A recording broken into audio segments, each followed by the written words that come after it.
मराठा आंदोलक मनोज जरांगे पाटील यांनी धनंजय मुंडेंवर जोरदार हल्लाबोल केलाय।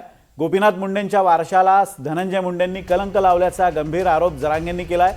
तसंच मंत्री झाल्यानंतर विकास कामांपेक्षा गुंडांना सांभाळण्याचं काम केल्याची टीकाही त्यांनी केली आहे। परळीची ओळख खराब झाल्याचाही आरोप करत जरांगे यांनी धनंजय मुंडेंचा टिपूराव असा उल्लेख केलाय।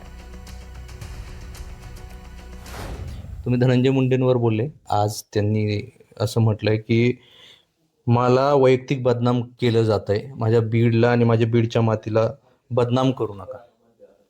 अरे तुला कोण बदनाम करत रे? तो असं काय गुतलं रे कोणाचं? तो हाई कोण? टिकूजीराव? तो कोण लागून गेला? तुला कोण बदनाम करी ना? तो तोंड सुद्धा बघा वाटत नाहीये। इतकं पातक पाप केलेलं आहे, तू भयानक पातक केलेलं आहे। पहिला गोपीनाथराव मुंडे साहेबांच्या वारशाला आणि कामाला कलंक लावणारा कोण असेल तर तू येणास का? त्या माणसांचे वैभव उभा केलं ना, त्या वैभवाला ढासळण्याचं काम फक्त तू एकट्याने केलं। तुला माती जर कळली असती,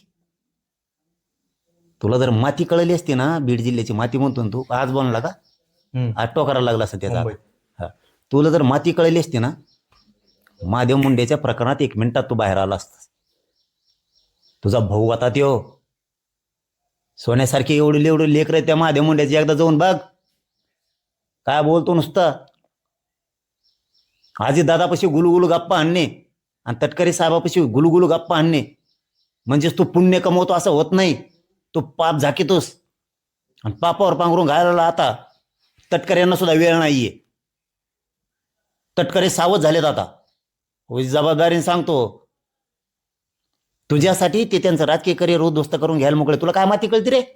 संतोष देशमुखांचं खून केला गेला, अरे तो म्हणायला पाहिजे होतं चल सगळे आरोपी मध्ये टाका, समर्थन केलंस तू। तुला काय माती कळणार आहे बीडची? तुला काय माती कळणार आहे रे?